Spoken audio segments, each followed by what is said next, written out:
আসসালামু আলাইকুম। Hello viewers, Mohakhali তিতুমী কলেজের পাশে একটি ছাদে পাইপ দিলাম। এটা হলো আপনার 11.5 তলা বিল্ডিংয়ের আপনার 3য় ফ্লোরের আপনি ছাদে বানানো হলো এইচডিবি বোর্ড। এটা 3 ইউনিটের ফ্ল্যাট। এইভাবে ছাদে পাইপ দিছি। আপনারা বন্ধুরা যদি কেউ কাজ শেখা বা ইচ্ছা বা আগ্রহ থাকে তাহলে দেখতে পারেন নতুন কোনো বিল্ডিং করতে গেলে কীভাবে ছাদে পাইপ দিতে হয় আপনি একটু আইডিয়া নিতে পারবেন এবং ভিডিওগুলো দেখলে আপনি জিনিসটা বুঝতে পারবেন।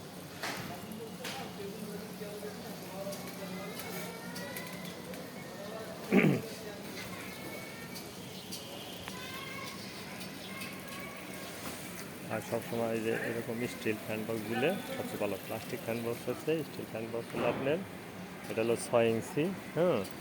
আর এটার মধ্যে ফ্যানের নাটটা লাগানো খুব সুবিধা, আরাম হয়। আর 5 ইঞ্চি ফ্যান বক্সে আপনি নাট লাগানো যায় না, কষ্ট হয়, অথবা এজ দিয়ে তারপরে ফ্যান লাগানো হয়। এই বিষয়টা আপনি দেখেন। ছাদে আসলাম 3 ইউনিটের ফ্ল্যাট। এখানে যে ছাদ ওয়াশ করা হবে।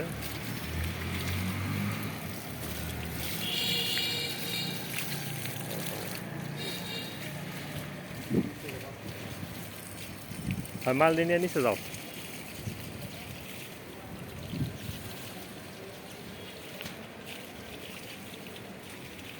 রুমগুলো অনেক বড় বড়।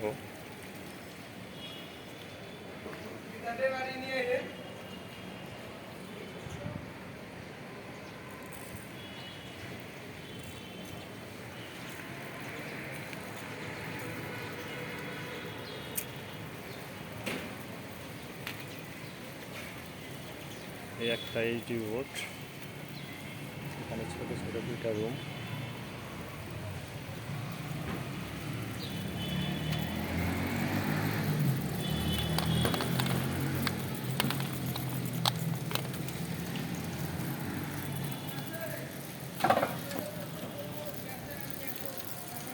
এই একটা এইচডিবি বোর্ড।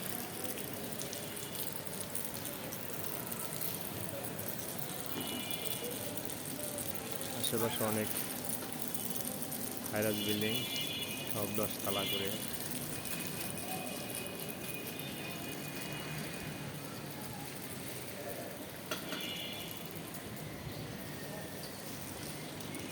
চারপাশে বিল্ডিং, শুধু মাঝখানে এটা হবে লিফট, এটা সিঁড়ি।